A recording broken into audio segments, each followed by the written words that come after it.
Hey, what is up guys, and welcome to the second part of the RAPTOR series. In this tutorial I will be teaching you a little bit about sculpting, how you can sculpt your 3D model that you made in SOLIDWORKS. Especially for the assignment, I explained that in our last video, so if you haven't seen that one, go check it out here. So we're going to do the sculpting first. This is because we're using dynamic topology when we're sculpting. Don't worry if that doesn't ring any bells, that's perfectly normal. But we will change the mesh a lot. So if you do some texture painting now and then go back to sculpting, our texture will become corrupt, and well, that's basically not what we want. So we're gonna do some sculpting, and when we're ready with that, then we can go move on to texture painting.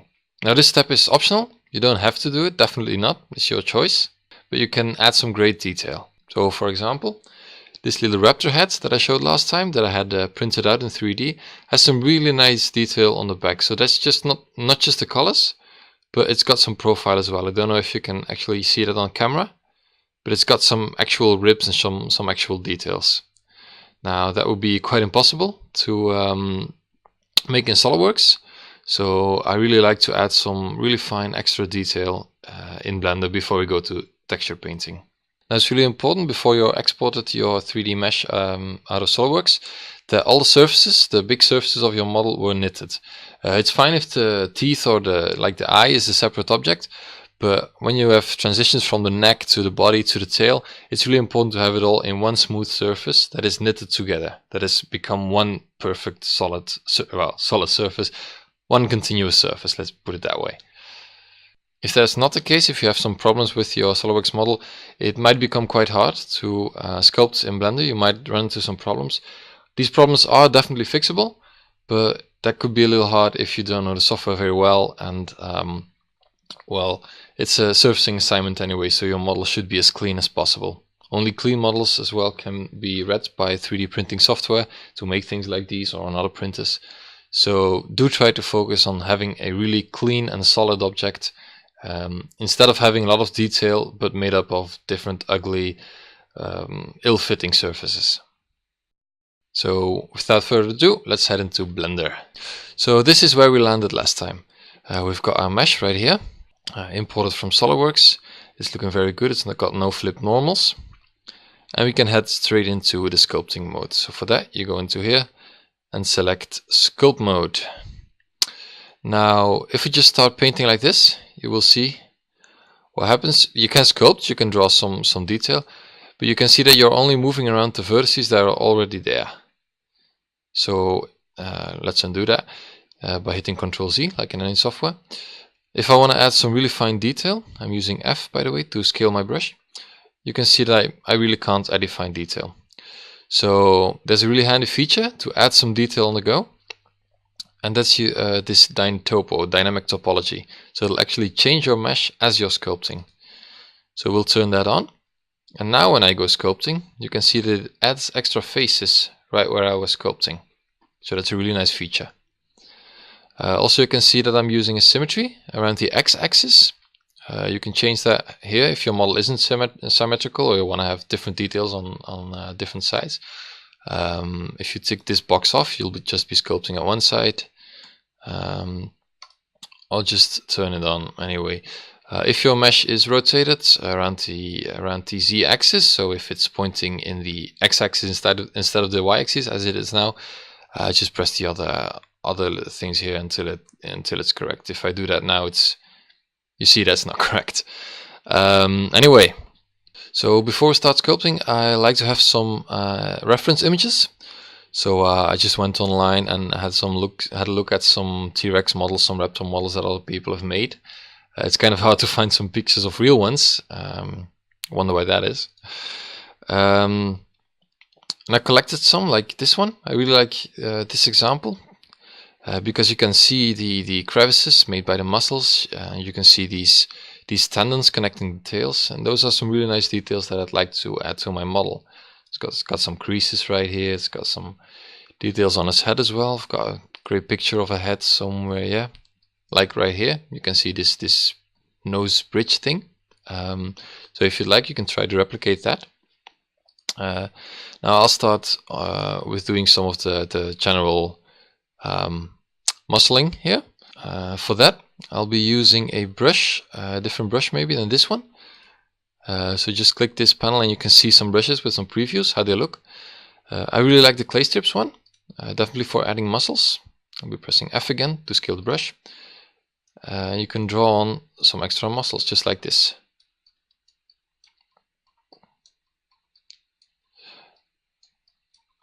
Now when your mesh gets a little bit too fat, that can happen sometimes. Oh, by the way, Y is still turned on, so I'll just delete that. Well, just unclick that. Instead of just adding material, you can also subtract material. You can change that right here, or you can press the control button while you're painting. And this will actually do the inverse action of the preview what you see here of adding material. So when you're sculpting, you will often add some material and then press control and paint again to remove some materials. And this is a good way to have some really organic details. Yeah, so I'll just add a little detail. I'll check in within a minute. See you then.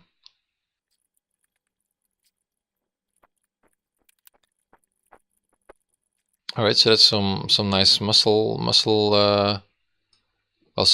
tissue building up. But I like these little crevices that we had, like these little lines running down. So for that, I'll select another brush, and to me, this one looked perfect.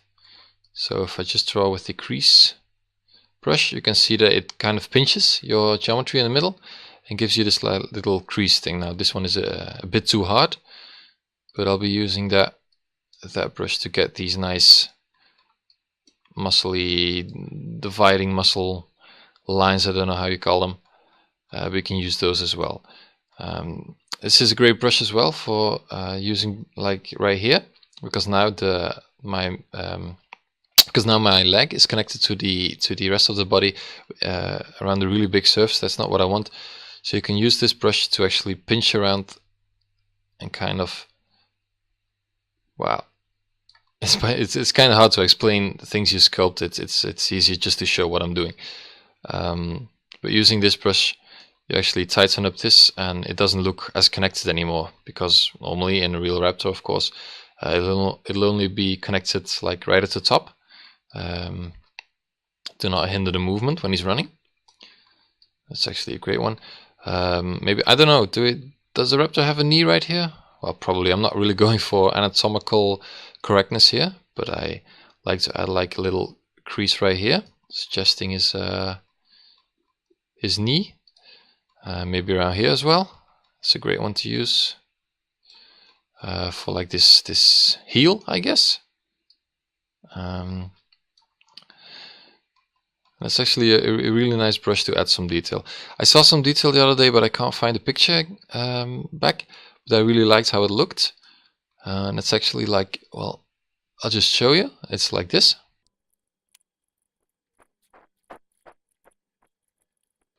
All right, so that's that. It's like these little plate kind of things.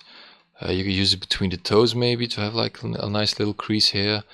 You can see that the toes are kind of wonky, so we'll have to fix those later. Let's see, where can I use this brush? Under the armpits maybe? So just like this.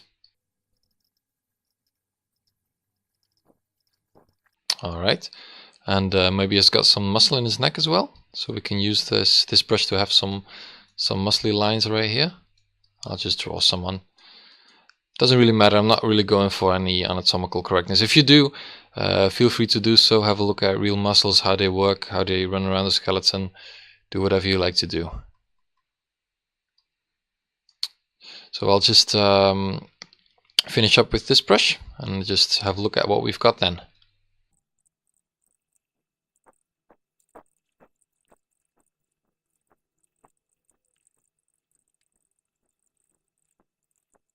Alright, so I've used that brush for a while and I think that looks quite good.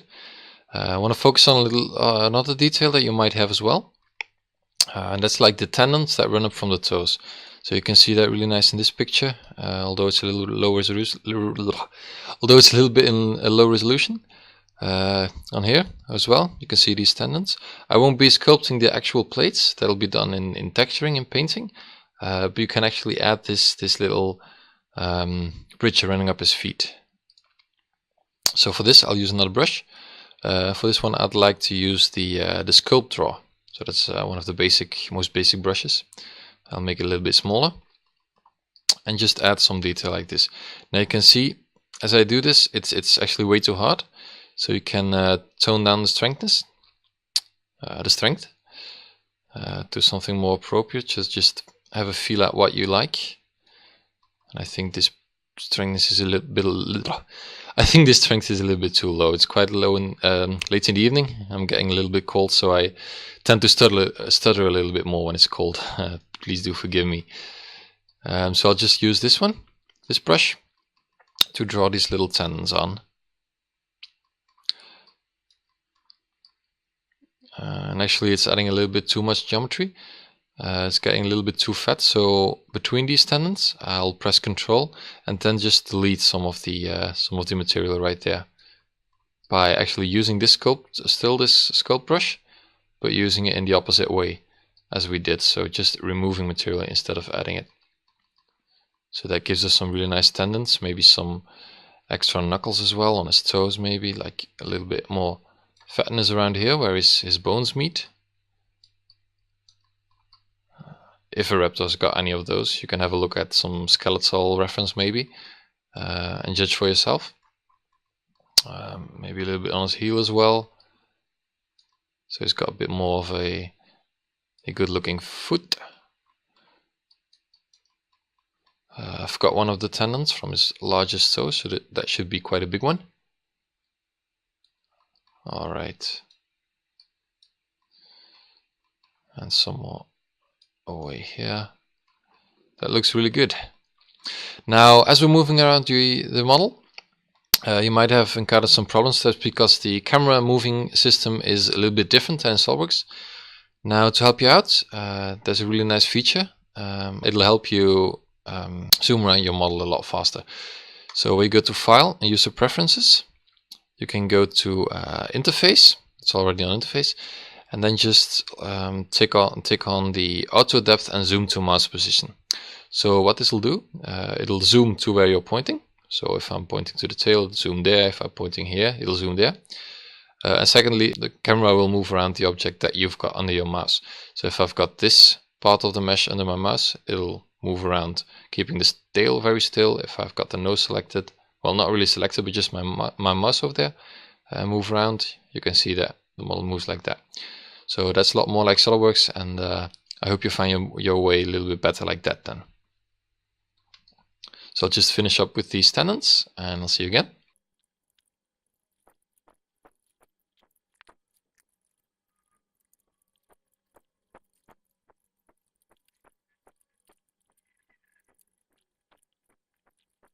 Alright, so that'll be it for the feet. Now if you want to add some more detail, I'll suggest a couple more brushes. So one I really like to use is a snake hook. You can have some really dramatic results, like if you wanted to have some spikes or some things protruding from his back, you could just drag upwards. Now that's kind of strange having two of these spikes in the same place. Just dragging upwards, it might take a little bit of practice, but you can actually drag these kind of spikes out, which is really fun.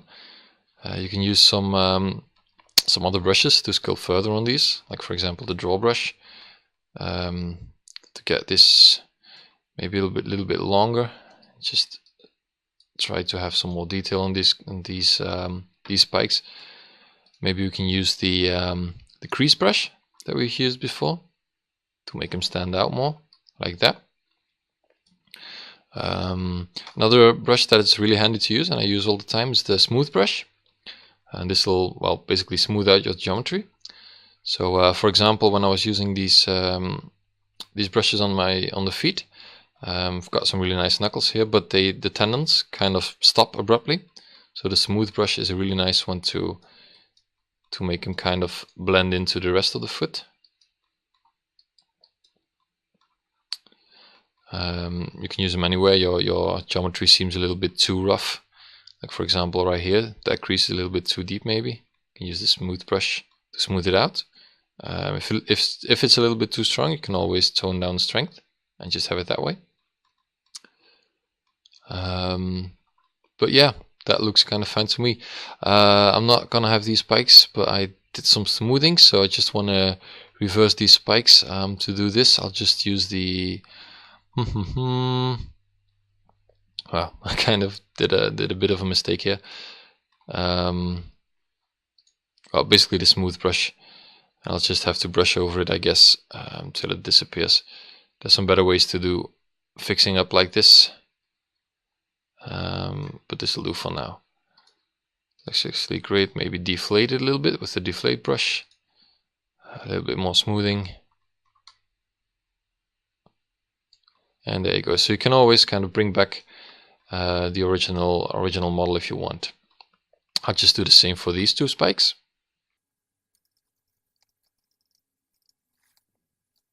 Alright, really nice. So I'm going to use a couple more of these clay strips for on the back, maybe to add some more muscle. Now another thing, if you've got a tablet like this one, I'm using the Wacom Intuos Pro Small. Yeah, it's a great tablet, but basically any basic tablet will do. I'm not using it right now. I'm using a mouse, since most of you will be using a mouse as well. But if you got a tablet, that's great, because actually the amount of pressure that you put on your tablet pen will drive the strength of your brush. So you can paint really finely to have small details, to have small light increments, and you can press a little harder to have like big changes in your mesh.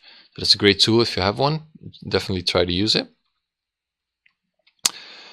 Yep, so I'm just looking at the model. I haven't done quite a lot on the head yet, so maybe like in comparison to this, I showed this a little bit earlier, like little bumps on his head. Maybe we can replicate those. For those I will maybe use the inflate brush. I think that's a good one. Zoom in a little and just try. Yeah, seems to be working fine. And that gives me these little humps. Another nice one, if I recall, is the crease brush. So the one that we've used here to make these kind of crevices. Well, you can use it. Oh, sorry, my camera turned off for a second there. So the crease brush that we used for making crevices like this can be used in the opposite direction as well, by hitting Control or the Add button here. And that gives us the same kind of bumps as before, but a little sharper than the inflate brush. So that's a nice one to use if you want to have these spiky kind of things protruding from his head. So I'll just draw a couple of those.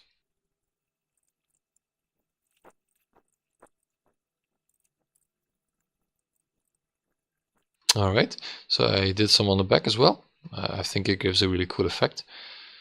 Now I think I'll just leave it up to you here. Have a look around the brushes, play with the strength and the size of your brush. One thing I forgot to mention is the dynamic topology. You have a delta setting, I think, detail size, I'm sorry. This will change the size of your faces that are created with the dynamic topology function. So right now the brushes are kind of coarse, quite coarse. If you want to have like really fine details, it's really hard to draw those. But if you tone down this size to something like 3 or 4 pixels, you get a really fine sculpt. So you add a lot more geometry, you make your mesh a little heavier, but it also gives a really nice effect, a really nice fine sculpt. So you can go as fine as you want. Oh, just hit the render button there. You can go as fine as you want, but do mind that too small details can't be printed with 3D printer or can't be rendered out really, because the camera will be way too far to see those details. So try to keep the details to an acceptable level. So faces about this size where you don't really need the detail. Maybe you can go a little bit smaller on the head if you're focusing on that in your final render. But for the general sculpting, I'll be using a brush size of something like 10 or 15, something between there, to add my details to my mesh. Don't worry about the teeth or the tongue or maybe this eye, because we will doing some details in a later video. so just leave those alone. If you sculpt over them, that's not really a problem. We're going to be fixing those anyway.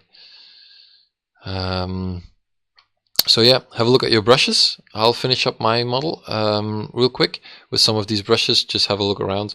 I'm no sculpting instructor. There's great videos on sculpting on YouTube. Just look around for sculpting tutorials in Blender. You'll find a bunch of great resources of people explaining things way better than I probably do. But the main thing is just have fun. Do whatever you like. Have a look at some reference images. So if you have got a great idea for sculpting, just try it out. Try the sculpting brushes and just play with it and see if you like it. If you don't, well, you can always skip this step and go to the texture painting straight away. And if you do, that's great for you. So I'll just jump to a little time lapse here, and I'll see you in a couple of seconds.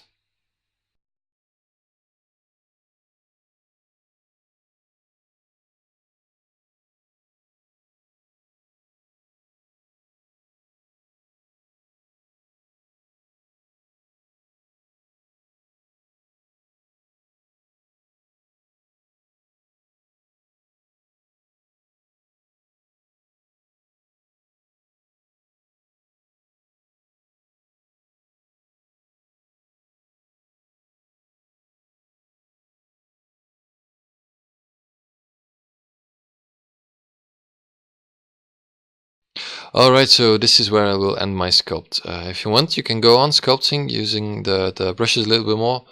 Have some fun, do whatever you like, make it look really awesome, and make it really have a lot of personality, which is rather hard to do in SolidWorks. Be creative, think about funny things. Maybe you can give him like little buttons somewhere, or give him like robotic kind of veins around his body. Do whatever you like to do. Look at some references. If your dinosaur has got a lot of big plates around his body, you can maybe use the crease brush to line those out a little more. It's all about creativity and what you like to do. But I will be leaving it at this. Next video we'll be cleaning up the mesh for texture painting. Don't forget to save your mesh again. Go to File and save your file again, so you don't lose all your precious work.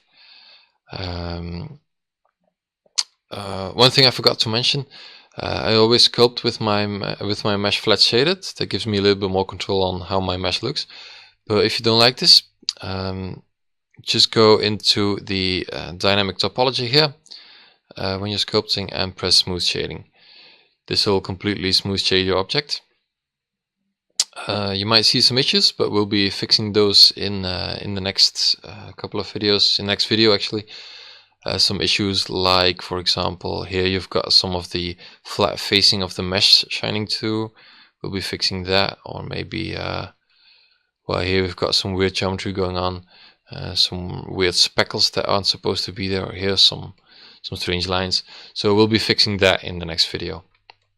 But I like to sculpt with my flat shading. So I can see where the vertices are, what kind of detailing I'm adding. I'm sorry, it's getting colder and colder right here. It's getting winter, sadly. I prefer summer, but this will be it, I guess. So, as I said, don't forget to save. If you've got any questions, please pop them in the comments below. I'll be sure to answer those as quick as I can. Or you can always post a screenshot to Facebook, and we'll figure out what you've got before you together. So yeah, guess I'll see you in the next video. Bye.